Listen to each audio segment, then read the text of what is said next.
আজকের এই রেসিপিটা একবার বাড়িতে ট্রাই করে দেখো, মুখে লেগে থাকবে। আর এইরকমভাবে চিকেন করলে মাটন কেউ খেতেই চাইবে না, এত ভালো হয় এই চিকেনটা। একবার বাড়িতে ট্রাই করতেই হবে কিন্তু। তো চলো মেন রেসিপিটা দেখা যাক। এই যে চিকেনটা রান্না করছি, এই চিকেনটা কিন্তু দুবার ম্যারিনেট করতে হবে। প্রথমবার ম্যারিনেট করে রাখবে, তারপর আবার দ্বিতীয় আর একবার ম্যারিনেট করতে হবে। তো প্রথমবার ম্যারিনেটের জন্য আমি নিয়েছি এখানে চিকেন, তারপর দিয়েছি হলুদ গুঁড়ো, নুন, গোলমরিচ গুঁড়ো, আর দিয়েছি আদা, রসুন আর কাঁচা লঙ্কার অল্প একটু পেস্ট দিয়ে এর উপর দিয়ে দিলাম টক দই দিয়ে খুব সুন্দর করে এটাকে মেখে ওভারনাইট রেখে দেবে। চাইলে তোমরা 2-3 ঘন্টা রেখেও করতে পারো।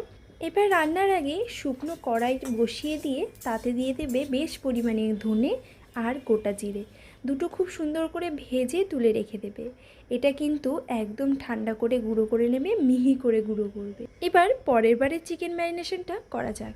দিলাম বেশ পরিমাণে হলুদ গুঁড়ো, কিছুটা পরিমাণে নুন, দিয়ে দিচ্ছি কাশ্মীরি লঙ্কার গুঁড়ো, দিচ্ছি এখানে ভাজা আর জিরের যে রোস্ট করে রেখেছিলাম সেটা গুঁড়ো করে দিয়ে দিলাম। এখানে কিন্তু দেখতেই পাচ্ছ বেশ পরিমাণে দিয়েছি। এবার দিয়ে দিচ্ছি সর্ষের তেল। দেওয়ার পর এটা এবার খুব ভালো করে মেখে আবারও মিনিট 10 কিন্তু রেখে দিতে হবে।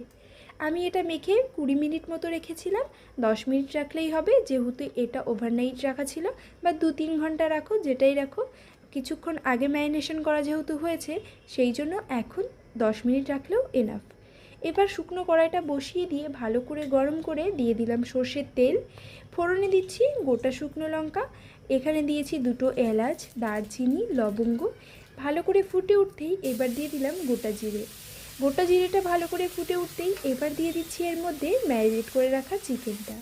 চিকেনটা এত ভালো ম্যারিনেট হয়েছে দেখে বোঝাই যাচ্ছে, আর এটা কিন্তু বেশিক্ষণ কুক করতেও হয় না, এত ভালো সেদ্ধ হয়ে যায় আর চিকেনটা এত সফট হয়। যেহেতু আমি ম্যারিনেট করে রেখেছিলাম সেই জন্যই কিন্তু চিকেনটা এত বেশি সফট হবে। তোমরা যারা চিকেন রান্না করবে আর ঠিক এই রকম প্রসেসে রান্না করে দেখবে, চিকেনটা এত ভালো সফট হবে আর খেতেও কিন্তু দুর্দান্ত লাগে। তো দেখো ঢাকা দিয়ে কষিয়ে নিচ্ছি। তেল তো ছেড়ে দিয়েছে চিকেন থেকে, আর চিকেন থেকে তেলটা ছেড়ে দিলেই বুঝতে পারবে চিকেনটা কিন্তু খুব ভালোভাবে কষে এসেছে। তবে এই চিকেনটা কিন্তু একটু ড্রাই ড্রাই করে কষাতে হবে, মানে দেখো যে তেলটা রয়েছে আর জলটা রয়েছে সেটা কিন্তু যতক্ষণ না শুকাচ্ছে ততক্ষণ কিন্তু কষিয়ে নেবে। আর দেখো কালারটাও কিন্তু পুরো চেঞ্জ হয়ে এসছে, আর জল তেল দুটোই শুকিয়ে গেছে।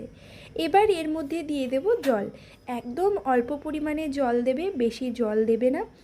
যেহেতু চিকেনটা এত সফট হয়ে গেছে আর চিকেনটা পুরোপুরি সেদ্ধ হয়ে গেছে, সেই জন্য কিছুটা জল দিয়ে ঢাকা দিয়ে কুক হতে দেবে। আর যখন ঢাকা দেবে একদম লো ফ্লেমে রাখবে, লো ফ্লেমেই একদম চিকেনটা রেডি হয়ে যাবে। আমার চিকেন তো একদম রেডি, দেখে বুঝতেই পারছো গ্রেভিটা এত ভালো হয়েছে, আর চিকেনটা খেতেও কিন্তু অসাধারণ হয়েছে। আজকের জিরে ধনে চিকেন একদম রেডি। তো ভিডিওটা কেমন লাগলো অবশ্যই কিন্তু কমেন্টে জানাবে, আর ভিডিওটা ভালো লাগলে লাইক করে, শেয়ার করে, সাবস্ক্রাইব করে দেবে। আর যারা আমার ফেসবুক পেজ থেকে দেখছো তারা কিন্তু অবশ্যই ফলো করবে। আজকের এই দুর্দান্ত রেসিপিটা আমার তো খুব ভালো লেগেছে, তোমাদের কেমন লাগলো সেটা কিন্তু জানাতে ভুলো না। নতুন কী রেসিপি বানানো যায় সেটা কিন্তু অবশ্যই কমেন্টে জানাতে পারো, আমি চেষ্টা করব তোমাদের পছন্দ মতো রেসিপি বানানোর। তো টাটা, চলে আসবো আবারও নতুন একটা ভিডিও নিয়ে। আজকের মতো ভিডিওটা এখানেই শেষ করছি।